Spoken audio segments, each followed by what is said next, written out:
Paranormal video podcast, haunting and mysteries of the Red River Gorge and beyond.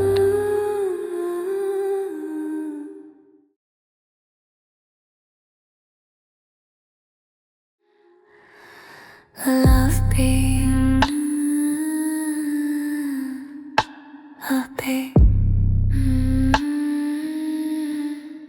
So I got invited to do a documentary of a deep sea fishing trip in Key West. Yes. A good friend, Gordon and Billy, invited me down, and we had a blast going out 300 miles into the Gulf. And I think it was 300, but watching okay. those guys, it was a 3-hour tour. That's 3 hour what it was. tour, that's what it was. You can't do a mile a minute on a boat, but Right. it was out there. And next thing you know, we go downtown to Key West to celebrate, Sure. catching a bunch of fish. And I remember calling you going, hey, I'm back from the deep sea fishing trip. We're safe. But there's naked people running around all over this place. And I'm not sure what Key West is going on. And you said, oh my God. Oh my gosh. I looked at my down. calendar and realized it was just days before Halloween. And I said, I sent my husband to Key West for Fantasy Fest. Unbeknownst to me. Unbeknownst to me thinking about it. Yeah. Yeah, it was awesome. I mean, people were so cool down there. They were laid back, and they would, showcase their beautiful bodies with paint. They weren't really naked because that's against the law, but they would paint their bodies. And Right. the girls looked phenomenal. The guys were so cool. If you asked a guy in Louisville if you could go up and take a picture of his wife or his girlfriend that's painted half naked, you'd probably get punched. Down there, it's no holds barred. Right. It's like, it's a festival. It's a festival. Everybody's having fun. There's 5,000 people crammed into this 5-mile island, and everybody's having a good time and celebrating. Right before Halloween is the Fantasy Fest. Yeah. So it's kind of like Mardi Gras from New Orleans, but Yeah. Fantasy Fest. And if you get lucky, the girls will give you their beads. Yes, If you're really sweet. And if you take a good picture of them and show it to them. I guess. So I had like 3,000 beads. Yes. And go ahead and tell them what happened at the airport with your 3,000. I was beads in your overweight, suitcase. man. I was over the weight limit. I'm like, oh, I can't lose my beads. So I threw out my shoes and my pants and everything that weighed a lot. Yes. And I brought them back. So I decorated the cabin with the tiki theme of.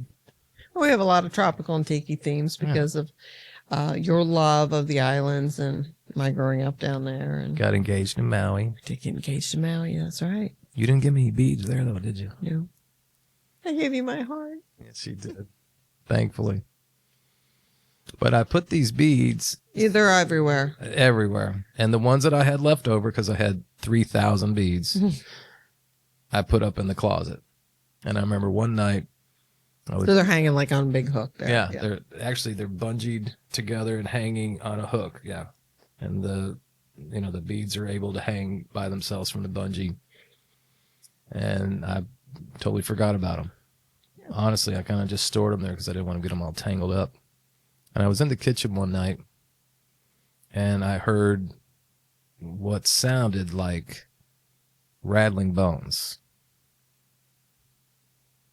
And it wigged me out. I'm like, what in the hell is going on down the hallway near the back bedroom where a lot of activity happens? Yes. And I would walk down there and look around and could not figure it out. Right. Wow, man. The paranormal PTSD continues. What'd I do? What do you do? What did I do?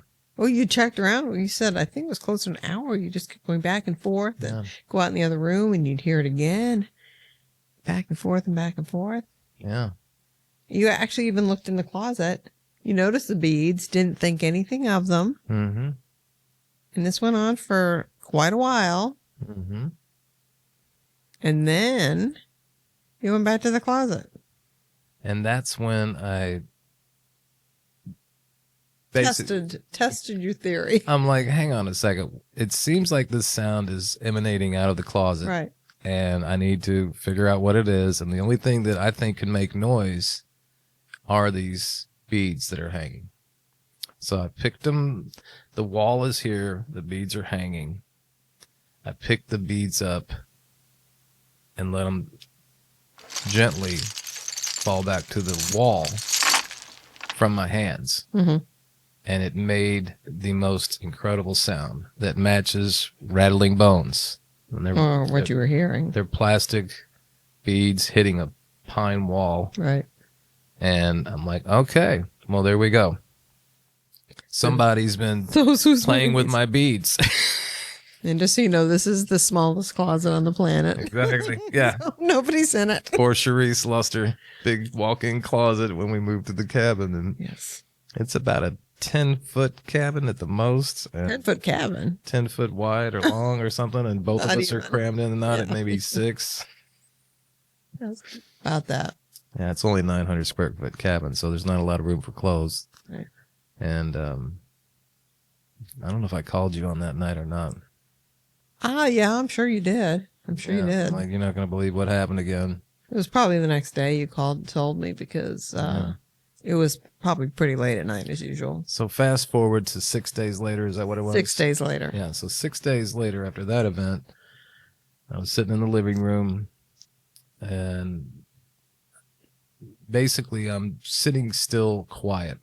A lot of the time I've learned, to be still. A lot of people don't just sit and be quiet with their innermost thoughts. And that's the beauty of the cabin for me. I mean, it's really helped me get into meditative states and deep in prayer and just thoughts of the future and enjoying the now, Right.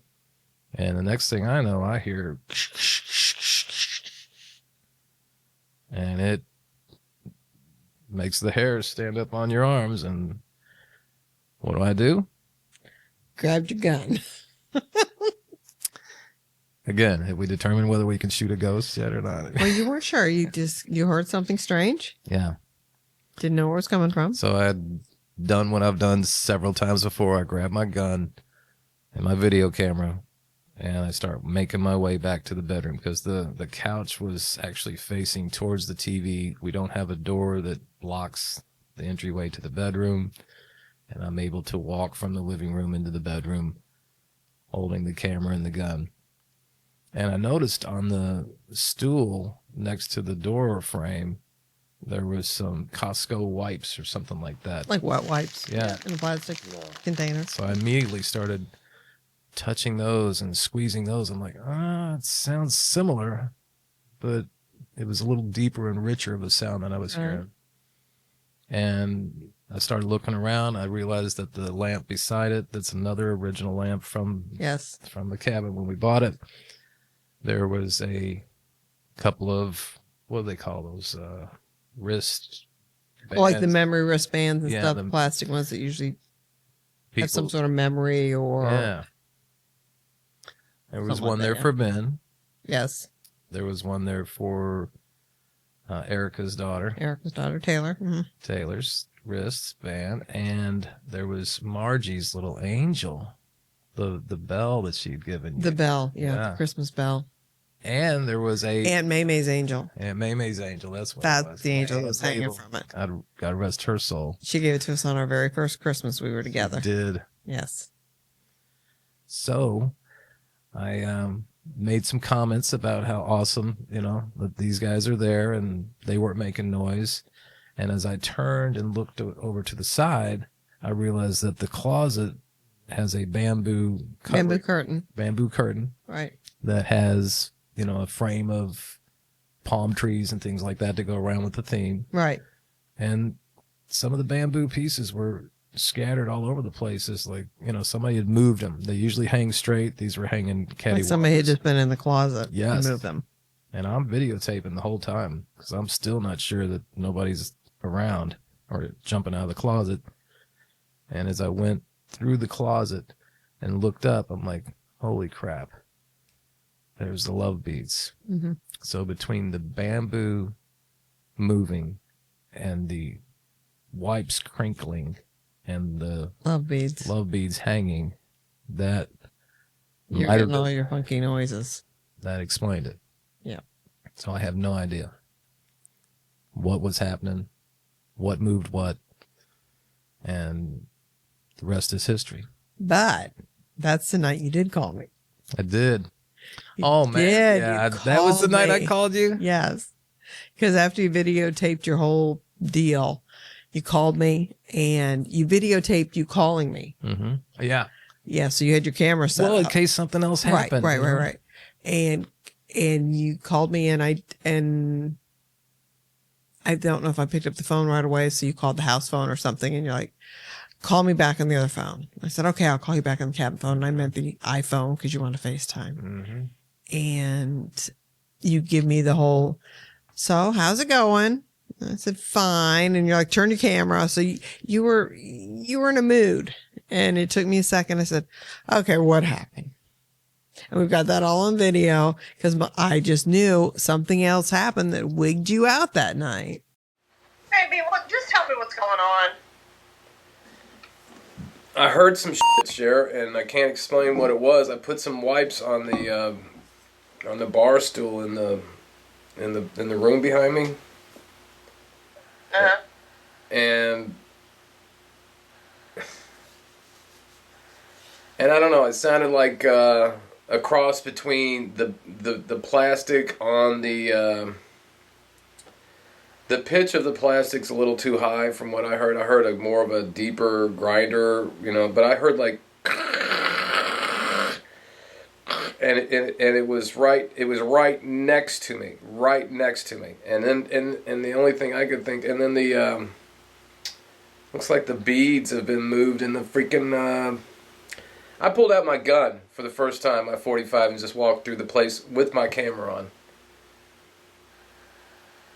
I'm that freaked out.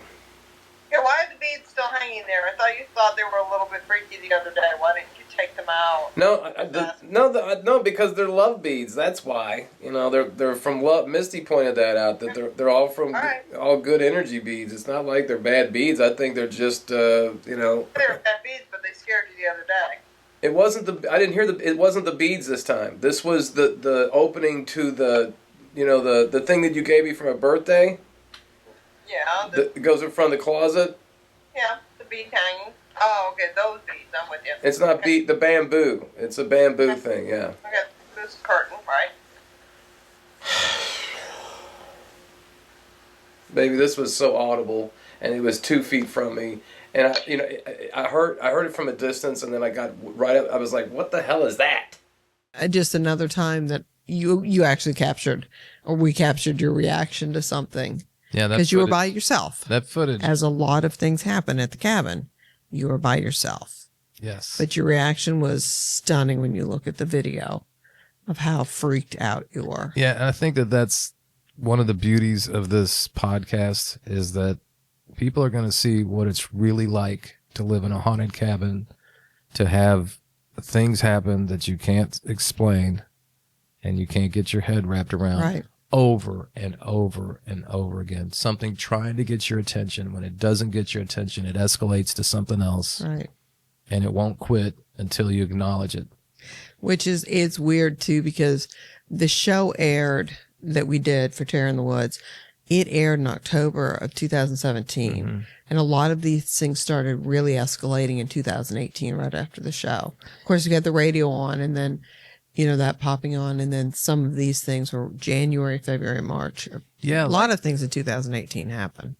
Like when I asked them not to use the lady's name who passed away in the cabin, one of the incidences that happened was right after we hit pause when her name was mentioned. Right. It's one of the radio times. Yeah.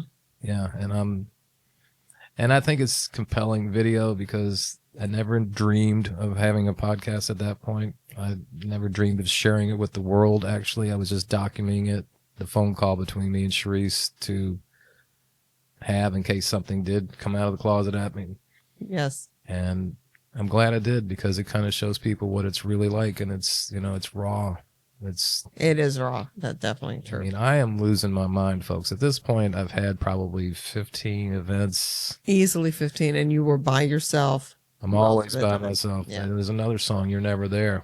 Stop saying Jeff that. Clark.